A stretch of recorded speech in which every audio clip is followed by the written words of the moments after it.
আসসালামু আলাইকুম। আজ ক্লাস 7-এর লাইফ সায়েন্সের ক্লাসে আজকে আমার সেকেন্ড চ্যাপ্টার পরিবেশের সজীব উপাদান ও গঠনগত বৈচিত্র্য ও কার্যগত প্রক্রিয়া নিয়ে আলোচনা করব।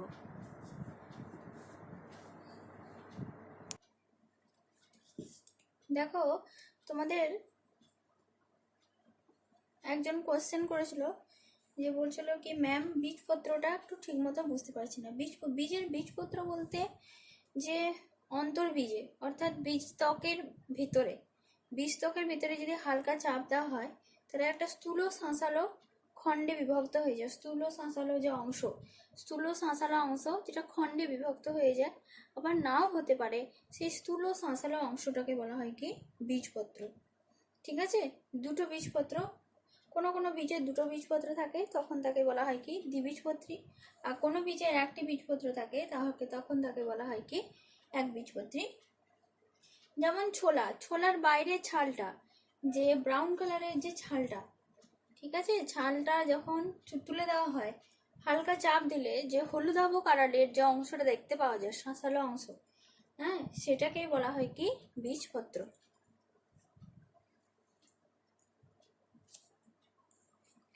তারপরে খাদ্য তৈরিতে আলো ও জলের ভূমিকা। উদ্ভিদের খাদ্য তৈরিতে আলো ও জলের ভূমিকা।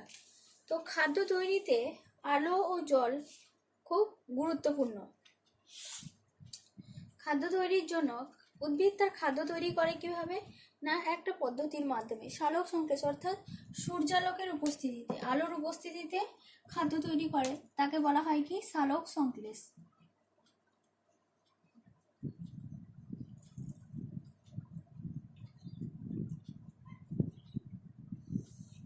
ঠিক আছে, এই সালোক সংশ্লেষের জন্য খাদ্য তৈরির জন্য খাদ্য তৈরি করে কি করে, সে রাসায়নিক শক্তিকে কি করে স্থৈতিক শক্তিতে রূপান্তরিত করে। তার কাছে যে শক্তিটা সঞ্চিত থাকে তাকে বলা হয় কি স্থৈতিক শক্তি। তো এই যে স্থৈতিক শক্তি সঞ্চয় করার জন্য, এটার জন্য আলো এবং জল, মাটি থেকে খনিজ জল খুব গুরুত্বপূর্ণ। তো এর ভূমিকা সম্পর্কে আমি তোমাদের আগেও বলেছি, আবার বলে দিচ্ছি। খাদ্য তৈরিতে আলোর কি ভূমিকা?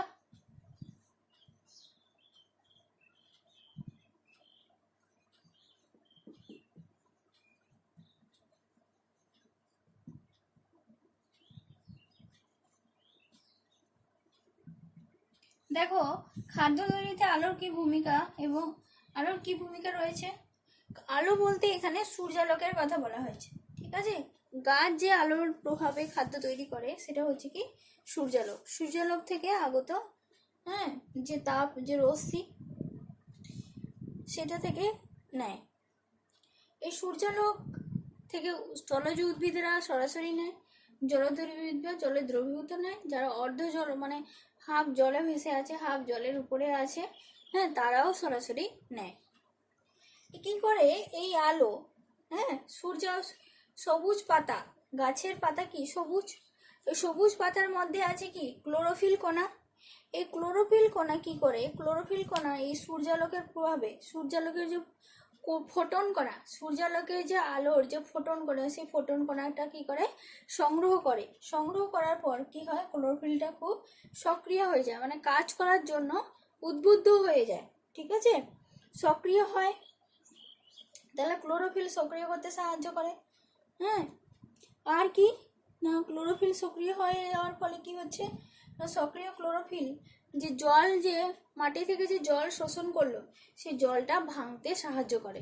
এই আলোর প্রভাবে যে সক্রিয় ক্লোরোফিল মাটি থেকে যে জল শোষণ করে, সেই জলটা ভাঙতে সাহায্য করে।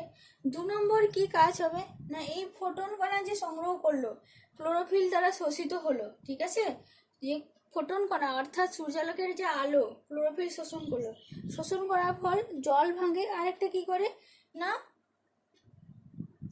শক্তি উৎপন্ন করে। বিভিন্ন কাজ করার জন্য একটা শক্তি উৎপন্ন হয়, সেই শক্তিটার নাম হচ্ছে কি এটিপি শক্তি উৎপন্ন করতে পারে। এটিপি শক্তি উৎপন্ন করার জন্য আলোর একটা বড় ভূমিকা, যে এই এটিপি শক্তি দ্বারা কি করে গাছ তার বিভিন্ন কার্যাবলীগুলোকে সম্পন্ন করে এবং নিয়ন্ত্রণ করে। এই এটিপির কি পুরো নাম কি? Adenosine triphosphate.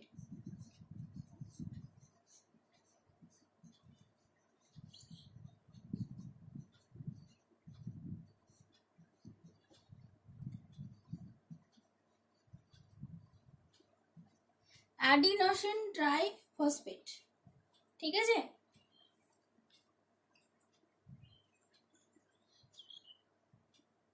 নেক্সট হচ্ছে কি খাদ্য তৈরিতে জলের ভূমিকা। খাদ্য তৈরিতে, উদ্ভিদের খাদ্য তৈরিতে জলের কি ভূমিকা রয়েছে?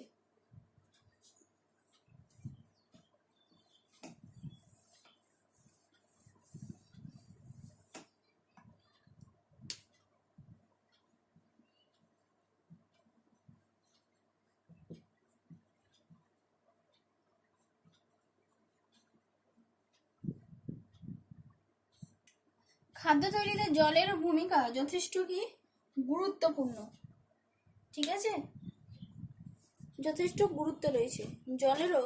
উদ্ভিদের খাদ্য তৈরিতে জলেরও যথেষ্ট গুরুত্ব রয়েছে।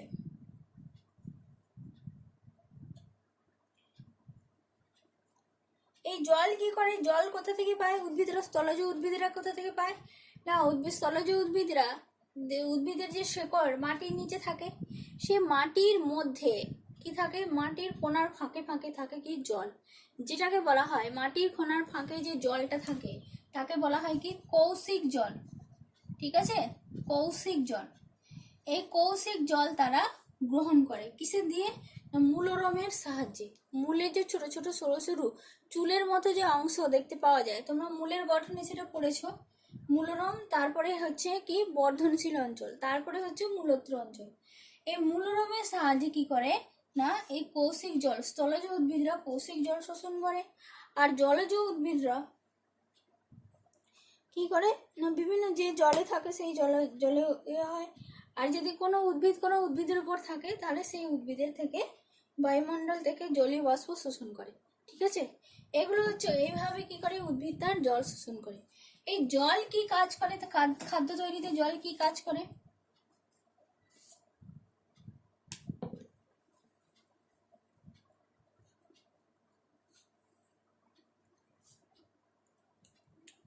খাদ্য তৈরিতে জলও একটা বড় ভূমিকা পালন করে।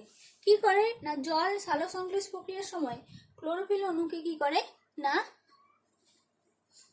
ক্লোরোফিল অণুকে প্রদান করে, শক্তি প্রদান, ইলেকট্রন প্রদান করে, হ্যাঁ। আর কি করে? এই জলের প্রভাবে জলটা বিশ্লিষ্ট হয়ে যে আমাদের যে প্রাণবায়ু অক্সিজেন সেটা কিন্তু উৎপন্ন হয়। তাহলে এই অক্সিজেনের মূল উৎস হচ্ছে কি জল। তাহলে মূল উৎস, অক্সিজেনের উৎস হিসেবে কাজ করে এবং কোষগুলোকে কি করে? সক্রিয় করে দেয়, কোষগুলোকে সক্রিয় করে দেয়। নেক্সট চ্যাপ্টার আমরা প্রথম থেকে আলোচনা করছি, যদিও তোমাদের আমি আলোচনা করে দিচ্ছি। দেখো, প্রথমেই রয়েছে মূল। আমি বলেছি এই যে গঠনগত, যে উদ্ভিদের যে গঠনগত ইয়েগুলো রয়েছে, মূল, কাণ্ড, পাতা, ফুল, ফল, এগুলোর ছবিগুলো কিন্তু ভালো করে প্র্যাকটিস করবে, ঠিক আছে। তোমাদের 5 নম্বরেরও এর গঠন সহ চিত্র আঁকতে আসতে পারে, এবং শুধু এই 5 নম্বরে ছাড়া আর এরকম নেই তা না, 2 নম্বর, 3 নম্বর, 1 নম্বরেরও কোশ্চেন আছে। প্রথমে আছে মূল। কাকে বলে? মূল হচ্ছে কি? মূল কোথা থেকে উৎপন্ন? না, ভ্রূণ মূল থেকে সৃষ্টি। আমাদের বীজ পড়ানোর সময় আমরা দেখেছি যে দুটো অংশ কি হয়? বেরিয়ে আসে, একটা উপরের দিকে যায় আর একটা হচ্ছে নিচের দিকে বেরিয়ে আসে, দুটো অঙ্কুর। যেটা নিচের দিকে বেরিয়ে আসে সেটাকে বলা হয় কি ভ্রূণ মূল, সেটা পরবর্তীকালে কি হয়? না, মূলে পরিণত হয়। যেটা উপরের দিকে বেরিয়ে আসে তাকে বলা হয় কি ভ্রূণ মুকুল। যেটা উপরের দিকে বেরিয়ে আসে তাকে বলা হয় কি ভ্রূণ মুকুল। তো এই মূলটা যে উৎপন্ন হচ্ছে সেটা কোথা থেকে উৎপন্ন হচ্ছে? না, ভ্রূণ মূল থেকে উৎপন্ন হচ্ছে। একটা আদর্শ মূল ভ্রূণ মূল থেকেই কিন্তু উৎপন্ন হয়। ঠিক আছে, তো দেখো যদি মূলের সংজ্ঞায় বলা হয় তাহলে মূল কাকে বলে, কি হবে?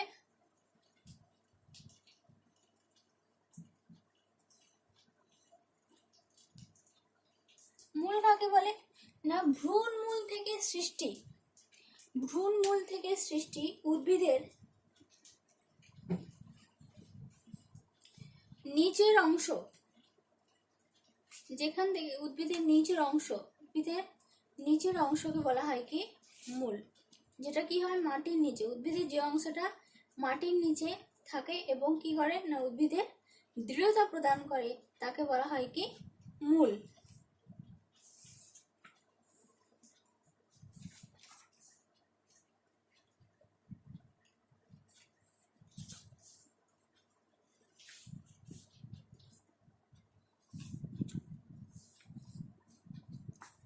একটা আদর্শ মূলে বিভিন্ন অংশের নাম লেখো। একটা আদর্শ মূলে কি কি অংশ রয়েছে? একটা আদর্শ মূলে মূলত্র, কোষ বিভাজন অঞ্চল, বর্ধনশীল অঞ্চল অর্থাৎ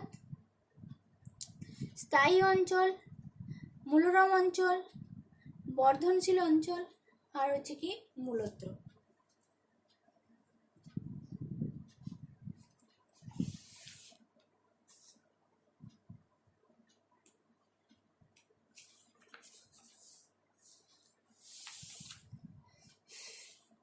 তিনটে রয়েছে, চারটে অংশ রয়েছে।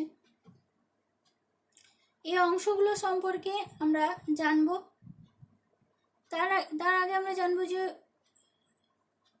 মূলের মানে আদর্শতার ভিত্তিতে, ঠিক আছে, মূলের উৎপত্তির ভিত্তিতে মূলকে আবার দুভাগে ভাগ করা হয়, একটা প্রকৃত মূল আর একটা হচ্ছে কি অপ্রকৃত মূল। মানে প্রকৃত মূল বা স্থানিক মূল আর অস্থানিক মূল বা অপ্রকৃত মূল।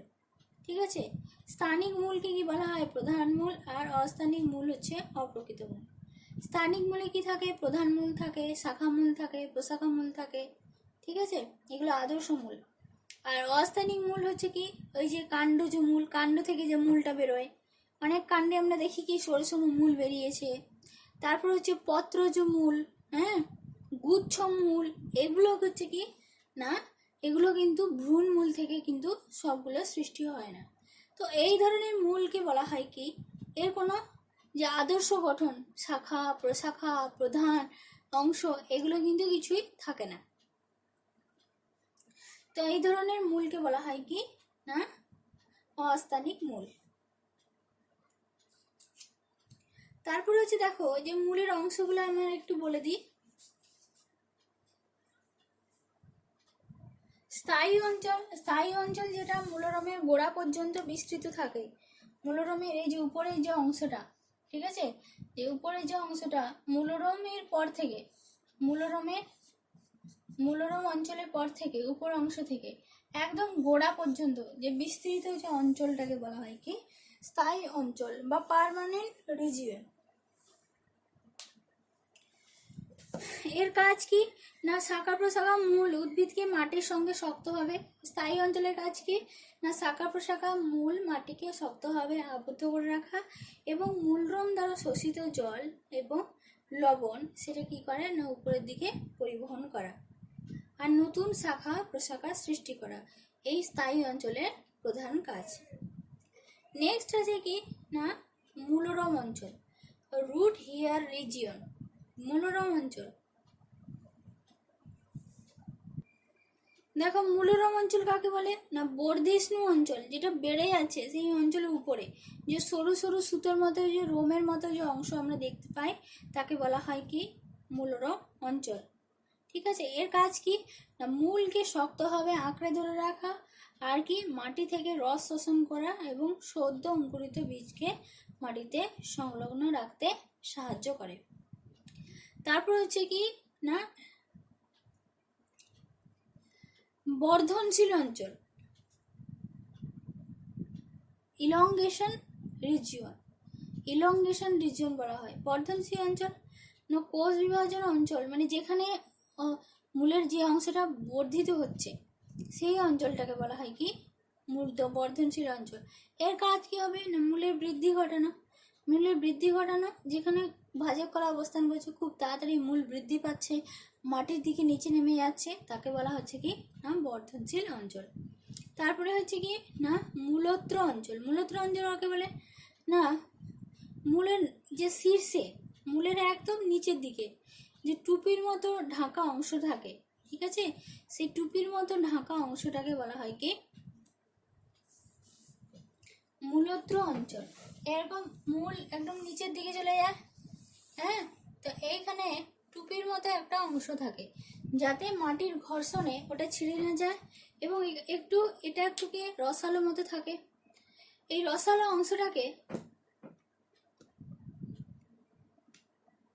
রসালো অংশকে বলা হয় কি এই টুপির মতো অংশকে বলা হয় কি মূলত্র অঞ্চল।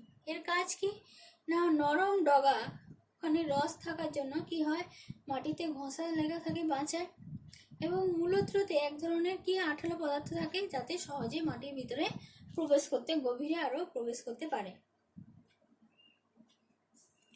এবং মূল যে টুপির মতো যে অংশটা থাকে, সেই টুপির মতো অংশ থাকায় কি হয় না মূল কোনো পোকামাকড় বা জীবাণু থেকে মানে জীবাণু আক্রমণ, মূল পোকামাকড় জীবাণু আক্রমণ থেকে প্রতিহত হয়। এবার আমরা জানবো মূলের কাজ। মূল কি কাজ করে, মূলের যে কাজগুলো, যান্ত্রিক কাজ, শারীরবৃত্তীয় কাজ। যান্ত্রিক কাজ কি না মূলের যান্ত্রিক কাজ হচ্ছে মূল ও তার শাখা প্রশাখা উদ্ভিদকে মাটির সঙ্গে দৃঢ়ভাবে আবদ্ধ করে রাখা। আর শারীরবৃত্তীয় কাজ হচ্ছে কি এই যে জল শোষণ করা, সংবহন করা, হ্যাঁ, খাদ্য তৈরিতে অংশগ্রহণ করা, জলটা উপরের দিকে পৌঁছে দেওয়া, এগুলো হচ্ছে কি শারীরবৃত্তীয় কাজ। তারপরে হচ্ছে পরিবর্তিত মূল। পরিবর্তিত মূল কাকে বলে? এই যে মূল যখন কি হয় না কিছু মূল মানে কিছু উদ্ভিদের কিছু অংশ কি করে আত্মরক্ষা, খাদ্য তৈরি, হ্যাঁ, এগুলোর জন্য খাদ্য সঞ্চয়, শারীরবৃত্তীয় যান্ত্রিক কাজ, আত্মরক্ষা, এগুলোর জন্য কি হয় না দেহের অংশগুলো মূলে পরিবর্তিত হয়ে যায়, ঠিক আছে, একে বলা হয় কি পরিবর্তিত মূল। এই পরিবর্তিত মূলগুলো তোমরা দেখতে পাবে, যেমন হচ্ছে বট গাছে ডালের মূল বংশ বিস্তারে, পাথরকুচি মূল, পাথরকুচি কি করে না পাথরকুচি হচ্ছে বংশ বিস্তারে। বট গাছে ডালের মূলটা কি করে না গাছে যাতে সহজে পড়ে না যায়, মানে গাছের ভার সামলাতে সাহায্য করে। সুন্দরী গাছের মূল গাছকে ঠেস দিয়ে সোজা হয়ে দাঁড়িয়ে থাকতে সাহায্য করে। রসনা অর্কিড মূল সেটা কি করে খাদ্য সঞ্চয় করে। গজ পিপলের ডাঁটা সেটা কি করে না বংশ বিস্তার। কেয়া গাছের কাণ্ডের নিচের মূল সেই একই। সুন্দরী গাছের মূল মাটি থেকে শ্বাস নেওয়া, শ্বাসমূল যে মাটি থেকে শ্বাস নেয় এবং সেখানে ঠেস মূলও থাকে। তারপরে মূলো কি করে না খাদ্য সঞ্চয়।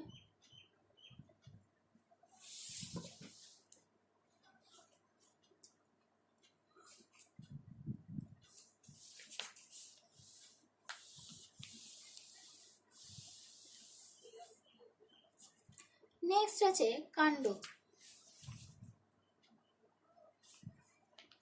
তারপরে তোমরা স্থানিক ও অস্থানিক মূলের মধ্যে পার্থক্য সেটা পড়বে, হ্যাঁ, স্থানিক মূল অস্থানিক মূলের মধ্যে পার্থক্য আমি একটু বলে দিচ্ছি। স্থানিক মূল আর অস্থানিক মূলের পার্থক্য মুখে বলে দিচ্ছি।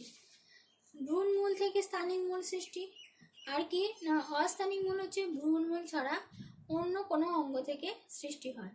তারপরে হচ্ছে এখানে কি হয় প্রধান মূল। স্থানিক মূলের নিজস্ব গঠন আছে, প্রধান মূল, শাখা মূল এগুলো, কিন্তু অস্থানিক মূল কি হয় নরম হয় এবং শাখাহীন হয়, ওর কোনো শাখা প্রশাখা প্রধান অংশ এগুলো থাকে না। স্থানিক মূলের কাজ হচ্ছে কি না স্থানিক মূল হচ্ছে রস শোষণ করে, খাদ্য সঞ্চয় করে, দৃঢ়তা প্রদান করে। অস্থানিক মূল কি করে অস্থানিক মূলও খাদ্য সঞ্চয়, শ্বসন, জনন ইত্যাদি কাজ করে। অস্থানিক মূল হচ্ছে একবীজপত্রী উদ্ভিদে অস্থানিক মূল দেখা যায়, আর দ্বিবীজপত্রী উদ্ভিদে কি হয় না স্থানিক মূল দেখা যায়। ঠিক একইভাবে কাণ্ড, কাণ্ড কাকে বলে সংজ্ঞা, এবং কাণ্ডে বিভিন্ন অংশ যেমন পর্ব, পর্বমধ্য, তারপরে অক্ষ, কক্ষ, হ্যাঁ এই যে অংশগুলো যেগুলো তোমাদের পড়িয়েছি সেগুলো, এবং তার সাথে সাথে ছবি এবং পরিবর্তিত যে কাণ্ডগুলো, হ্যাঁ পরিবর্তিত কাণ্ডগুলো সেগুলো পড়বে। খর্বধাবক, স্ফীতকন্দ, হ্যাঁ শাখাকর্ষক, পরিবর্তিত কাণ্ড। এরপর দেখো তোমাদের পরিবর্তিত কাণ্ড, এই যে গ্রন্থিকাণ্ড, স্ফীতকন্দ, কাণ্ড, এই যে এগুলোর উদাহরণ এবং এদের কাজ, এগুলো তোমরা ভালো করে করবে। নেক্সট হচ্ছে কি পাতা, এবং এমনই হতে পারে যে মূল ও কাণ্ডের মধ্যে পার্থক্য লেখো। তারপরে পাতা, পাতার সংজ্ঞা দাও, পাতার বিভিন্ন অংশের কাজ লেখো, একক পত্র ও যৌগিক পত্রের নামগুলি লেখো, বা একক পত্র যৌগিক পত্রের মধ্যে পার্থক্য লেখো, দুটো একটা পার্থক্য লিখবে। তারপর হচ্ছে পরিবর্তিত পাতা, যেগুলো কি হয় যে পাতাগুলো খাদ্য তৈরি, বাষ্পমোচন, শ্বাসবাহী আদান প্রদানের জন্য কি হয় পরিবর্তিত হয়ে যায়, তাকে বলা হয় কি পরিবর্তিত। যেমন মোটরের পত্রাকর্ষ, ওটা কি করে আরোহণের জন্য। ফণিমনসার পত্রখণ্ড, এটা কি অতিরিক্ত বাষ্পমোচন বাধা সৃষ্টির জন্য। ঘৃত কুমারী খাদ্য সঞ্চয়ের জন্য। পাথরকুচি পাতা কি হয় না বংশ বিস্তারের জন্য। কলসপত্রী হচ্ছে না পতঙ্গ দেহস্থিত নাইট্রোজেন ঘটিত উপাদান সংগ্রহের জন্য। এখানে তোমাদের ছক রয়েছে, এই ছকটা আমি তোমাদের বলে দিলাম। তারপর হচ্ছে পত্র ফলকের কাজ, পত্র বৃন্তের কাজ, পত্র মূলের কাজ, এগুলো তোমরা ভালো করে করবে। নেক্সট মূলের বিভিন্ন অংশ, তার দুটো একটা করে কাজ, যে মূলের যে অংশগুলো, সাহায্যকারী স্তবকগুলো কোনগুলো, প্রধান স্তবকগুলো কোনগুলো, প্রধান স্তবকের কি কাজ, সাহায্যকারী স্তবকের কি কাজ, সেগুলো।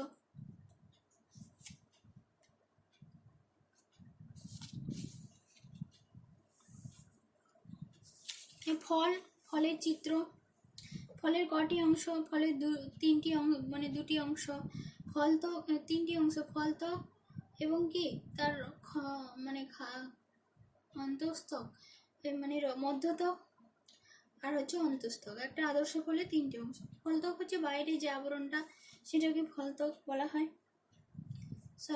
বাইরে বহিত্বক, আর হচ্ছে অন্তঃত্বক।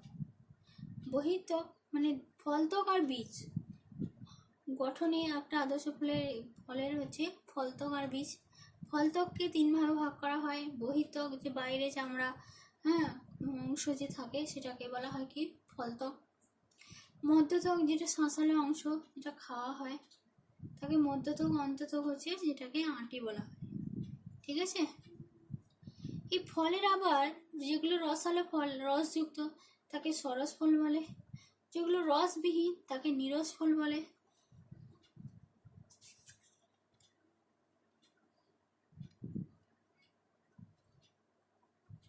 সরস ফল নিরস ফলের মধ্যে পার্থক্য। বীজের ছবি আঁকবে, বীজের বিভিন্ন যে অংশ, সেই বিভিন্ন অংশগুলো ভালো করে পড়বে। তারপর হচ্ছে কি ব্যাপন অভিস্রবণ কাকে বলে, ব্যাপন অভিস্রবণের মধ্যে পার্থক্য। পরাগ মিলন কাকে বলে, পরাগ মিলনের সমস্যা। এবং তোমরা বই থেকে এই যে স্কুটেলাম কি, কোলিওরাইজা, কোলিওপটাইড, হ্যাঁ তারপরে হচ্ছে কি এপিথেলিয়াম স্তর। এপিথেলিয়াম স্তর কোন বীজে দেখা যায়, সব বীজে কিন্তু এপিথেলিয়াম স্তর দেখা যায় না। তারপরে হচ্ছে এখানে দেখবে, এখানে টেস্টা আর টেগমেন বলে লেখা আছে। টেস্টা আর টেগমেন। ছোলা বীজের বাইরে বহিত্বককে বলা হয় টেস্টা, ভিতরের ত্বককে বলা হয় টেগমেন। তারপরে হচ্ছে যে বীজপত্রাদি কাণ্ড, বীজপত্রাবকাণ্ড, এই যে বিভিন্ন অংশ, সেগুলো তোমরা ভালো করে পড়বে। যেমন বীজত্বক, ভ্রূণ মুকুল, এগুলো যে কাজগুলো, এই কাজগুলো আমি আগে পড়িয়েছি, সেগুলো ভালো করে পড়বে। তারপরে স্বপরাগী ফুল, ইতর পরাগী ফুলের মধ্যে পার্থক্য। ইতর পরাগী ফুল স্বপরাগী, ইতর পরাগী কাকে বলে, পরাগ মিলন কাকে বলে, এবং ফুলগুলোর উদাহরণ ভালো করে মনে রাখবে। এবং পরাগ মিলনের যে সমস্যা, পরাগ মিলনে যে কী সমস্যা সেটা। তারপরে ব্যাপন কাকে বলে, অভিশ্রবণ কাকে বলে, ব্যাপন ও অভিশ্রবণের মধ্যে পার্থক্য, একটা উদাহরণ সহযোগী ব্যাপনের বর্ণনা করো, ব্যাখ্যা দাও। তারপরে দৈনন্দিন জীবনে যে ব্যাপনের যে পেঁয়াজ কাটলে চোখ কেন জ্বালা করে, ফল কাটলে ছোট ছোট মাছিরা ভিড় করে কেন, ফুল ফুটলে মৌমাছিরা উড়ে আসে কেন, তারপরে সাপ কেন বারবার জিভ বার করে। তারপরে এখানে যে শর্ট প্রশ্ন, ফেরোমন, দৈনন্দিন সাবধানতা, এই যে শর্ট, এগুলো পড়বে। তারপর জীবজগতে অভিশ্রবণের গুরুত্ব, অঙ্কুরোদ্গমের শর্তাবলী, অঙ্কুরোদ্গমের গুরুত্ব, জীবজগতে ব্যাপনের গুরুত্ব, ব্যাপন ও অভিশ্রবণের গুরুত্ব, এগুলো ভালো করে পড়বে। বা নোনা অভিশ্রবণে যেমন জলে কিশমিশ ফেললে ফুলে ওঠে কেন, নোনা জলের মাছকে যদি মিষ্টি জলে রাখা হয় তাহলে কি ঘটবে, মিষ্টি জলের মাছকে যদি নোনা জলে রাখা হয় তাহলে কি ঘটবে, এই যুক্তি সহ ব্যাখ্যা দাও, এগুলো তোমরা করবে। ঠিক আছে, ভালো করে করো, ভালো করে পড়ো। অসুবিধা হলে অবশ্যই জিজ্ঞাসা করবে, অবশ্যই তোমরা ফোন করে জিজ্ঞেস করবে। ঠিক আছে, ফোন করবে না তো টেক্সট করবে, মেসেজে টেক্সট করবে, হোয়াটসঅ্যাপ করবে না। ঠিক আছে, ভালো করে পড়ো, পরীক্ষা দাও।